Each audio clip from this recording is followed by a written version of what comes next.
It is time to start considering how you might help your hives endure the winter. The less energy your bees must consume to keep warm, the more likely that the hive will survive. Your bees do not hibernate.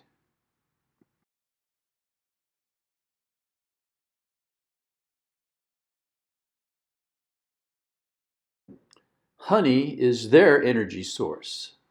You can help by making sure plenty of honey is near to them, by insulating them, and then by leaving them alone. They produce honey for themselves, not for you. Make sure they have plenty.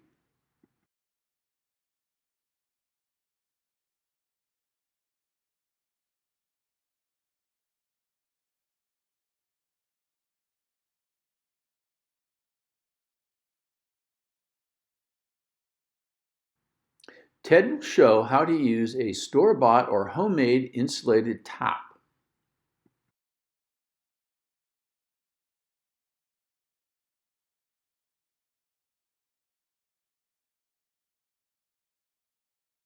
Cross your fingers and don't break the cluster. That this is what we would be covering in our October meeting for all of us. Discuss insulating and or wrapping your hive and the winterization process. So the prerequisite is all your bees are in the bottom box. We've been teaching that for every month. You always push your bees in the bottom, and in the winter they got to start there. You need to have your 80 pounds of honey, and all the frames in the top box need to be full of honey, and then your extra ones, if you're an 8-framer like I am, the other 2 are in the bottom. I never put them on the wall. I put them close to where the bees are clustering now. And if you've used formic for a treatment, it needs to come off. But I don't worry about moving out the apivore. And you need to put the metal slides in the bottom of your screen bottom boards. I use solids, so you won't see that happening here. The first point to make on winterizing is wrapping's not required. Your bees can make it through with no problems. I wrap because I'm up north, and I have the statistics to show that I have a higher success rate if I do wrap. And they come out of the spring stronger, ready to kick in quickly. The other problem a lot of folks do for wrapping is they wrap too soon. You need to wait until you're having nighttime temperatures in the 20s, the mid-20s, and then go out during the day and do your wrapping. The other thing is, as always, we teach the bees at every chance we get. So when you move up, you wear your suit and you still smoke them, because you don't want to be manipulating your hives without having smoked the bees. Let them know it's you. If you've been doing this consistently, they'll know you're the good guy, not some bear trying to rip up their hives. Okay, so I have a setup of a typical 2-hive stand. Got the cinder blocks and then the 4-bys. Again, that's to help fight skunks, but it also is good to get the hives off the ground during the winter, and it does help with circulation. So 2 hives, bees are in the bottom, and then your honey's on top with your inner cover. The first thing you'll do is you're going to want to push the hives together so that they share a warm wall. So each hive will help the other one. And in that, for your frame manipulation, your best honey frames, that is solid capped honey, and you know that there's pollen in that honey, they go on these frames here. So put them in here because that's where the bees are more likely to end up come February and March. The bees will be here because it's warmer. And the queen usually starts laying in the number 2 frame from this side. Equipment needed. If you're going to use this method with the telescoping, you'll need to have one set of insulation, and this is 1.5 inches, 2 inch, that will fit between the there we go, between the 2 hives, because you do not want an air gap in the middle, and this will allow you to push the hives together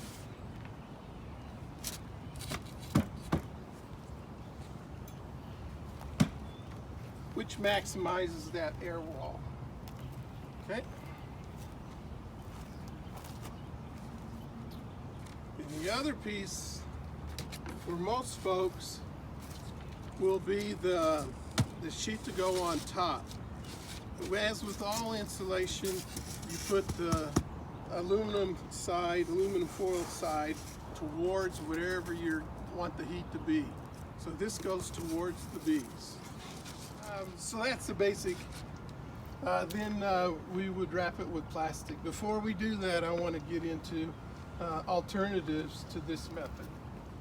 This is a insulated top, and it's primo. So I have one of these for every one of the hives going through the winter. As always, you want to have your front entrance, and in this case, it's for the ventilation. In this part of the country, we have to have top ventilation. Otherwise, it'll get so wet inside that the bees will freeze. Remember, wet bees are dead bees. It is a 1x4, so it's 3.5, and inside I put the same insulation as we're using here, so that I have 3.5, but with 2 inches of the insulated foam material. I also use a large spacer. As you work your hives long enough, you'll see that the bees during the winter really like to have additional space up above your top frames. They do a lot of movement back and forth, and it really seems to help them, especially the extra ventilation. To employ them, take off the inner cover and then store it for the winter, because you won't need it. If you buy from the store insulated and it doesn't have a top opening, then you'll either need to make one or you're going to have to use your inner cover. Okay. So I've got all frames of honey. The bees are in the bottom, and then I just put the tops on. Okay.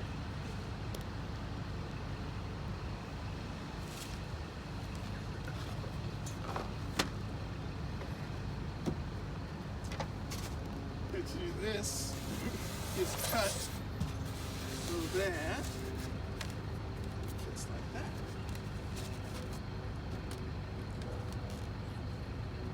It continues to help with the insulation.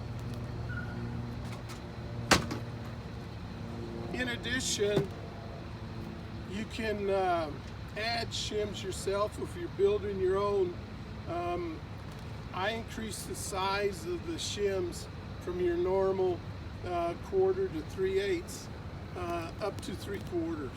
So when you add this plus your 1/4 from the top of the frame to the top of the box, you've got your full 1 inch opening, which allows for the bees' movement and also really improves the ventilation flow through the hive. The other thing it allows me to do, you don't have to do this. I always put on candy platters. These are just poured into the pie platters. It's just an offshoot of the candy board. But I will always put them in the hive in the fall, November, and then put this on. And what that does is it's there in case they run low or they have high use of the 80 pounds of honey during October and November. We never know what our weather's going to be. If it's real warm, they're going to eat more because they'll be outside. It also helps in February, March when I do my early spring inspections. I can look at that, and if the bees have not touched it, then I'm good to go. I don't have to go any further because there's plenty of food inside. If it's gone, then I know right away I need to do emergency feeding. Okay. The other advantage is at the top of the hive with the heat coming up, that kind of makes it easier for the bees to get to the candy because right now they're really hard. Now this one I used last year. You can see some propolis. If the bees don't use it, pull it out and store it. Dry spot, and you'll have it ready for the next year. Depending on the weather, if we're having frost in November, but then it warms up a lot, I will configure the hives like this, but I won't wrap them because the black plastic absorbs the heat and heats up the hives, and then they eat more. Okay, so I don't want that to happen. I've wrapped some of the hives in mid-December because the weather was such that it just wasn't cold enough yet. So you would pair them up. If you had 3, then you got a single, but if you had 4, you just have 2 pairs of 2. Yeah. Yeah, the farmer looks out and says, oh, you've only got 6 hives in the yard now. I'm going, no, there's 12. They're just pushed together and wrapped as one. I use the black, heavy plastic, visqueen, some people call it. I think this is 4 mil. This is 8-10-year-old plastic. I just use it over and over and over. So there's no additional expense after the first time. The other one is roofing tar paper. Black, it goes around easy, it's easy to staple through, but it doesn't have a long shelf life. Sometimes it only lasts for 1 year. You'll need staplers. I always bring a manual in case the battery goes dead, but this is the primo. Just get an electric stapler. The other thing is get a stapler that you can adjust how deep the staple goes in. It just makes pulling the staples easier. I pre-cut. I know that I want to cover the front, and then just like roofing, you'll cover the top over it so that you don't have any water running in the wall. Okay? You make darn sure you do not obstruct the front opening, and you do not have any entrance reducers on. The other thing helps is a stapler remover. This thing you just pop them. Again, foil towards the bees. So you need a sheet long enough to go around your hives, and it will vary depending on if you're using a 8-frame hives or 10-frame. And I just come up. I smoke the bees because I'm about to change their environment, just really light. But,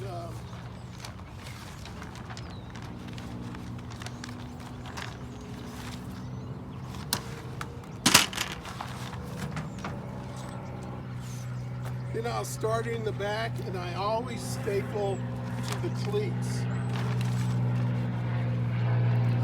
The staples come out easier, and you're not putting metal into your sides.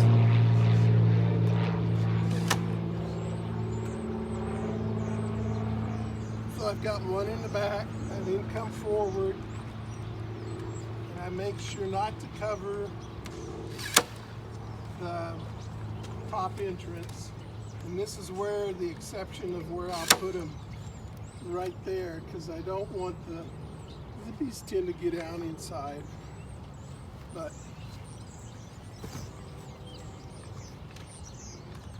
right about now, after 3 or 4 staples, the bees will be in the top entrance asking what the heck's going on.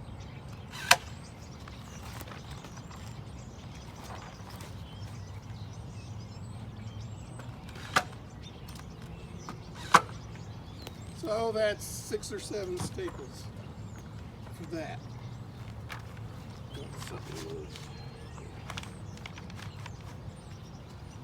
Then I will double check so the front entrance is clear. If it's not, it's depending on how big the shims are on your bottom board. See, these are bigger, these are the 3/8. So I'll just raise it up. So again, this one's been used quite a bit.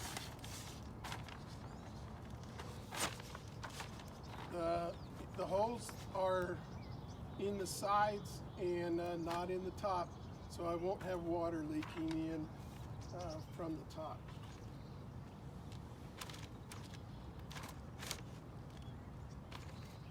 So I start to line the hole I put into the plastic. If your first time, you'll just put it over and then come back.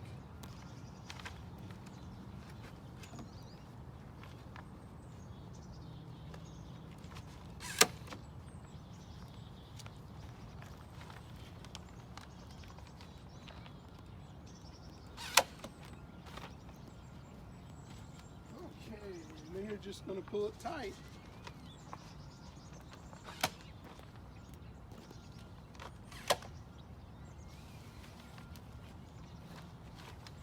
Then it's just like the Christmas present.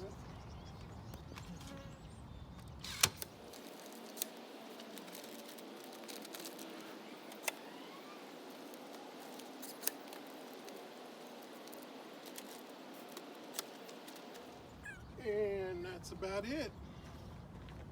So there's the 2 wrapped hives. The front entrance is open. I would cut this back. And those are good to go. It's come February. Be ready to do an inspection. All you're looking to see is, do the bees have enough food to get through February and March. March is our big killer month. Hives that die are usually, they die in March because they run out of food. So the first complaint about wrapping is you can't inspect. That's not true.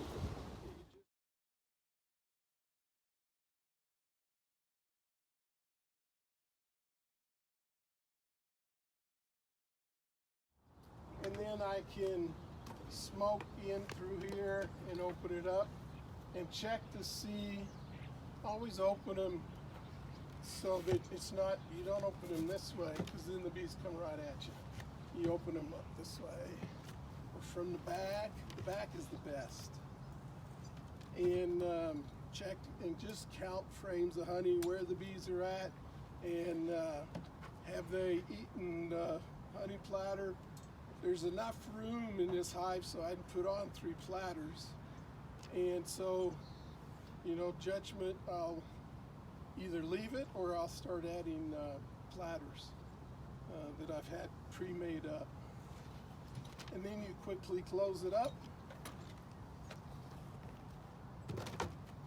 And then go over and inspect the other one and then put it back together. Now, historically, in February, we always get a week of decent sun and good temperatures. By temperatures, I'm talking the 40s, low 40s, high 30s.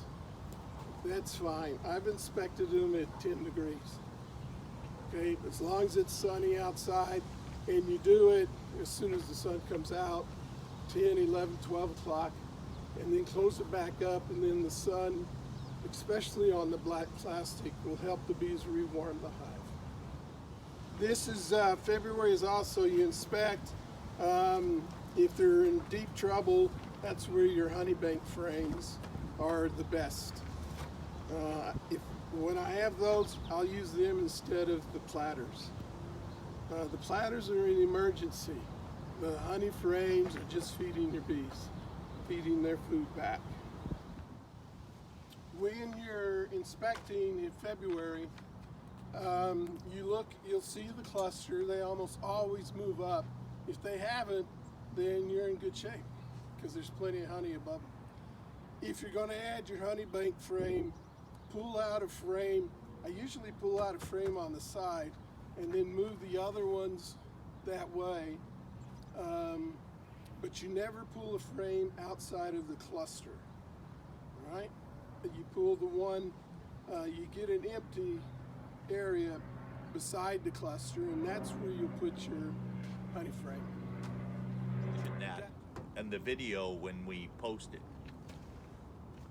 or put it in there that this is what we would be covering in our October meeting for all of our people. Toilet paper? I think you just did. Oh, you're recording. I'll see if I can get rid of the toilet paper remark. All right, Ted, go for it. Okay. Quiet on the we're set. going